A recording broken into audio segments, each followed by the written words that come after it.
So, you're a server, you're working your tail off, you know you've earned more, but asking for it? Man, that can be one of the toughest, most awkward conversations in the entire industry.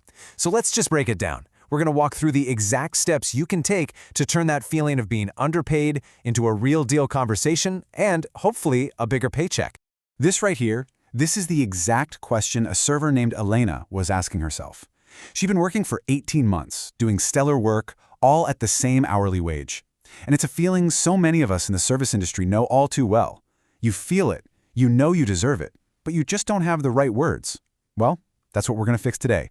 We're going to give you the words, the strategy, and the confidence to make your case. And we've got a really clear roadmap to get there. First, we'll dig into the unique challenge that servers face. Then, we'll build a rock-solid case for your raise, learn the exact scripts to use, prepare for any response you might get, and finally, wrap it all up with a concrete action plan. Okay, so let's start with the reality of the restaurant world. You got to understand, it plays by a very different set of rules than your typical 9-to-5 office job. And this right here, this is the most crucial point to get. Unlike a lot of corporate jobs where you might have annual reviews and cost of living adjustments, the restaurant world often just assumes your tips are your raise. The good news is, this can mean there's some flexibility. The bad news, the responsibility to start that conversation falls 100% on you.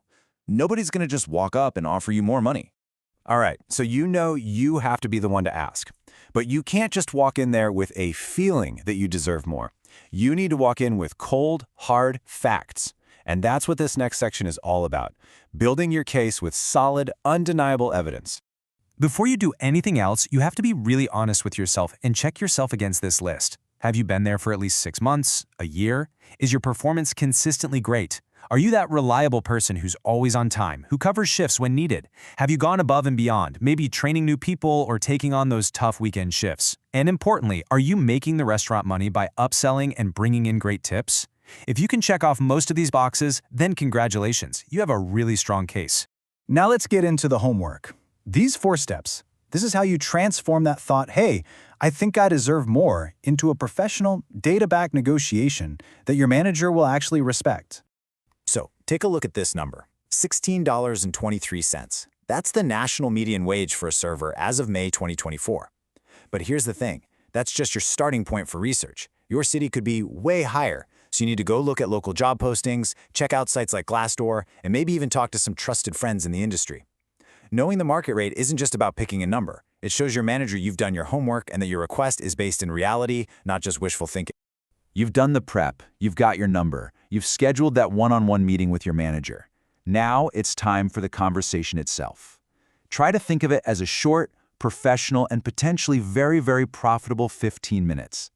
And this slide just lays it out so perfectly, doesn't it? The difference between an amateur and a pro. The weak ask on the left is all personal and emotional. Look, your rent going up is real, but it's not your manager's business problem. The strong ask on the right, that's all business. It's about your value and what the market says you're worth. That's the language they speak. This is it. This is your core script. I want you to memorize this, practice it in the mirror, say it out loud until it feels totally natural. Notice how it works. It's confident, it's direct, but it's not confrontational. You aren't making a demand. You are presenting a logical business case based on your value and your research.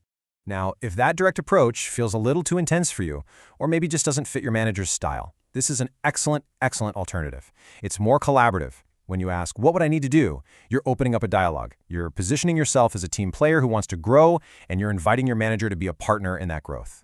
That can be incredibly effective. So you've made your case perfectly. Now, you have to be ready for whatever they say next. This is the part people get scared of, but I promise, if you prepare for each outcome, you take all the fear out of it. This is a super common response. The manager might need to check the budget or talk to the owner. It can feel like they're stalling, but a lot of the time, it's genuine. The key is how you handle it. And here's your script. It's perfect. It's polite. It shows you get it, but, and this is the brilliant part, it prevents your request from just disappearing into a black hole. By scheduling a specific follow-up, you are professionally making sure this conversation continues. Okay, this is the one we all dread, right? The flat-out rejection. It's going to sting, no doubt. But your professional response in this moment is absolutely critical. Do not get emotional. This response is just genius because it flips a no into a quest for clarity. You're not arguing. You're asking for a roadmap. What are the specific, measurable goals I need to hit for us to have this conversation again? A good manager will give you a clear path. A bad one, well, they won't. And that tells you everything you need to know about your future at that restaurant. Phew, we have covered a ton of ground. We've gone over the why, the what, and the how. So now let's put it all together into a simple, actionable timeline that you can literally start today. See how manageable this feels when you break it down. It's not this big, scary thing. It's just a 4-week project.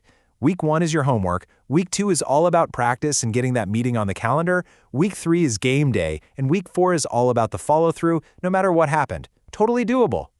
So, what happened with Elena, the server we talked about at the beginning? She followed this exact process.